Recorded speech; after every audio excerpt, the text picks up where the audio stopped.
Well, hello everybody, welcome back into the dungeon. It is, I believe, the 7th of January 2018. And, yeah, it's time for the usual look around. I realized last week I might have been a little tipsy. Probably didn't show you much of what was actually growing, but I can fix that this week. So, yeah, let's get started with what you see growing on, where's my hand, over here on the pepper and herb table. Alright, so on this particular table, we've got, the sage in the back, the devil's heart pepper there. Still not really looking particularly happy, but still technically alive, so I'll take it. We've got that little lemon tree. I just turned that to face the wall last week, so hopefully it'll grow kind of back towards the light and even out its growth a little bit. We've got that little coffee tree down there. Looks like it could use some water, but otherwise seems to be doing okay. Nice bold green to the leaves there. The catmint, of course, doing absolutely fantastic. It seems to just love this light spectrum from the LEDs, so that is good. Coming around the table, some of you may recognize this poor suffering plant. This is the pitcher plant we bought at the Art Naps many years ago, and as you can see, it has no pitchers on it. It was dying pretty fast upstairs. All the leaves were turning a very dark, almost leather color brown. And the few pitchers that it had started to form, well, dried up and kind of died off. So I've brought it down here for some better light and cat-free conditions. And I'm hoping that will help bring this back to life. A, because it was kind of expensive, and B, it's a funky plant. When it had all the pitchers hanging off the end of the leaves, it was very cool to look at. So, yeah. Hopefully it can repair itself while it's down here. Moving around, we've got that ginger that I thought was dead. Now, seems to be doing just fine.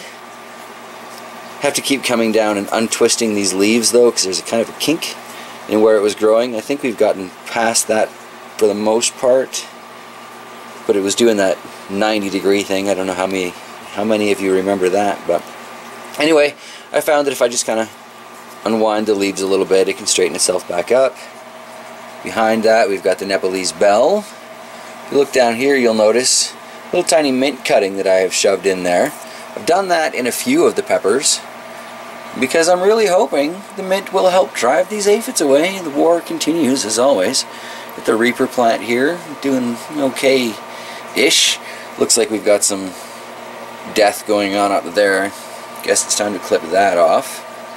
Here we have the mint that I've taken all those cuttings from. This is clearly doing quite well, which reminds me, I wanted to show you guys why you always want to make sure you put your containers into a mint and don't just plant it in the ground. These are why. These little shoots grow onto the ground and go as far as they possibly can and then become new mint plants all over the place. And this one has got one there, and I've already cut two off of this for other plants. So yeah, it hasn't been here long. It clearly likes its growing conditions, but that is a perfect example right there of why you put mint in containers, because it'll do that underground and you'll never be mint free. Not that it smells bad when you mow mint in the lawn, but still. So here we've got the remains of the orange habanero, not doing particularly well. Still kind of technically alive though. We've got the M.A. Wartrix beside it. Again, still sort of alive. I've got some nice vibrant color in some of these leaves. Getting that same discoloration though on a lot of them as is going on under the other lights. And it's been under this light for a good long time, so I don't think it's a light thing. It's got to be a nutrient thing. Although this here we can see is another one where I've put one of the mint cuttings. Got the rosemary down here, still recovering from its couple of major haircuts when I tried to use the rosemary to spray everything. Another poor little Reaper. I'm not sure, strong smelling stuff though. That rosemary is just, hit it once and that's all I can smell now.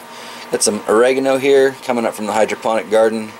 It seems to be doing surprisingly well. It's not really showing up in the viewfinder of the camera here, but I've got a lot of new growth coming up in the middle here. There we go. And that's all pretty much since I've transplanted it.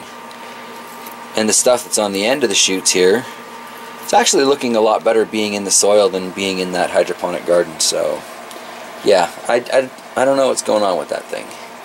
Got to be a nutrient issue. Loving that mint though. Alright, moving on. So next in our tour around the dungeon, we've got the shelf with those little PVC LED lights. We've got my purple basil here. I think technically it's dark opal basil and just a regular sweet basil. This is clearly doing just fine underneath these weird little stick-em-on strip light LEDs. About 25, 30 bucks, put that thing together, and I've still got a bunch more on the roll. Over here we've got that mass planting of pak choi, which also seems to be doing surprisingly well under this light. I've got a lot of true leaves forming in there. I mean, things are really spindly and stuff, but it was like that from initially getting started. I'm betting if I transplant a few of those, they're gonna look alright. As always, I have to keep an eye on my little assistant here.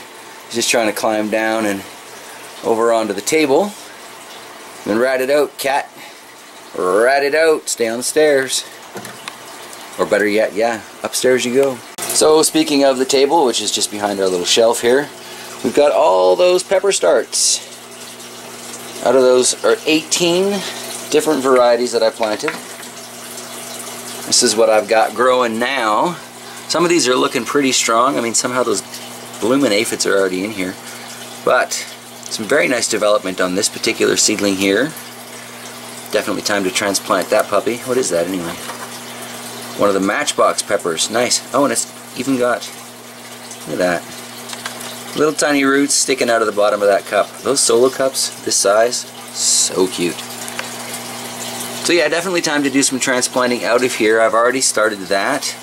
Here you can see that's not a pepper leaf that's fallen, that's a mint leaf that I kind of put in there, hoping it would confuse the aphids that found their way in. Still have a few varieties that haven't popped up here yet. I think today what we're going to do is probably take the unsprouted varieties, put them in one of these loaf tins, and on the heating mat. Speaking of the heating mat, while we're here, got one of those little mint sprigs that I just showed you. Trying to transplant that, see if I can get one for the kitchen window, because this is about the right size to go on that ledge. Over here we have the cress that simply refuses to sprout for me, so I guess those seeds were just too old. You gotta be at least 3 years old, if not more, so can't be too surprised. And then over here we've got all the little pepper seedlings that I've been trying to transplant because they're just getting too tall for this, right? I've been putting them under jars and assorted bits of plastic container to kind of keep their humidity level up. Because when these jars are off for, oh, I'd say about 15-20 minutes, these poor little things start to wilt. And when it's off for too long, here's one of the paper lanterns that I did. What happens is you get these kind of permanently deformed leaves. This never came back from one of the attempts to, well, get it used to drier air. I do have some new growth in the middle of that one there though, so I haven't quite given up on it. But I am keeping it covered. Got one of the super chili transplants here. I think this is like a salsa jar or something, but it seems to be liking the way it's set up. I see a couple of aphids on there for the squishing later. Put that back in there. And yeah, there's, you know, this is one of the matchbox peppers that I brought out already. So, yeah, let's take a look here, see what hasn't sprouted, and we'll fill up a little loaf pan. Give them another go with that heat mat. So, first off, we have under the light the brain strain. Be nice if that sprouted up for us. Back under the light, what do we have here? The black jalapeno. Oh, I'd really like to see that sprout up too. That's intriguing. And then the Thai sun pepper. Definitely be nice to see that one sprout. Yahi crystal. Ooh, I don't know if the loaf pan's going to be big enough here. Oh, just one more. Our last remaining option, the Charleston. So, there you go. Just slip that on it. quick and easy.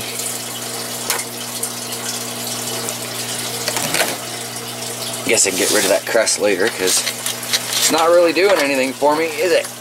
And there we go. In theory, that should work. Depends on the seeds. They may be, again, they might just be old expired seeds or who knows, but out of 18 varieties planted, that's 1, 2, 3, 4, 5, 6, 7, 8, 9, 10, 11, 12 there. It's not bad. It's not bad. And I think I already emptied one of the varieties. Might be the super chili. So, yeah. Gonna have to do some transplanting. But I need to find more jars or something so I can keep the humidity levels up for them. So I don't want them dying off. Some of these look pretty nice. Alright. So as we turn a little bit, I guess that brings us to the hydroponic garden here. Looking at what's on top of it, that's the black lace elderberry. It's clearly loving the fluorescent light. Not stretching anywhere near as much as it did last year under the shop light. Down here we've got a little spider plant on this end and larger spider plant on that end. It's in the kitty protection program. Still got this one ahi panic growing in here, but like so many of the peppers around, we've got those yellowing leaves. You know, it could just be age, but I doubt it. Could be light, but I doubt it. Probably water conditions. This hydroponic garden is looking to be converted to an aquaponic garden in the future, but I will have to make some changes, and I have to make it to, well, I got an hour's drive to go pick up even feeder quality fish. So that rather adds to the cost of things somewhat. Since I drive an 8-cylinder, it's not a cheap hour. But when I do convert it to aquaponics, I got a funny feeling things like mint cuttings, which are now taking forever to root, will probably root up nice and quick for me because they always have in aquaponics in the past. So, yeah. Probably do a separate video sometime in the next couple weeks detailing how I plan to switch this thing over. Should be pretty straightforward. There are a few complications, but yeah. Should work out alright, I think. We'll just kind of slide over here to the other LED light. Pour El Oro to Ecuador. I think this is a massive haircut coming. Don't know if it's going to make it or not. And it's time for a shower on this yellow scorpion. The aphids are just all over this poor thing. This is another one though where you look down to the bottom and what do you know? Mint cutting, because I'm running out of options that I can afford. We'll see. Here we've got that Sugar Rush Red. Again, I should probably just cut this down to like here so it's growing up straight instead of this weird crooked angle it's got going, but only time will tell. Always so many things that I want to do and so few of them that I actually seem to get done. Alright everybody, and I think that's where we're going to wrap it up this week. I hear a cup of coffee calling me from upstairs and I need to go spend some quality time with that too. So until next time everybody, take care of yourselves. I hope 2018 turns out to be an awesome year for you, and yeah, I will definitely see you next week.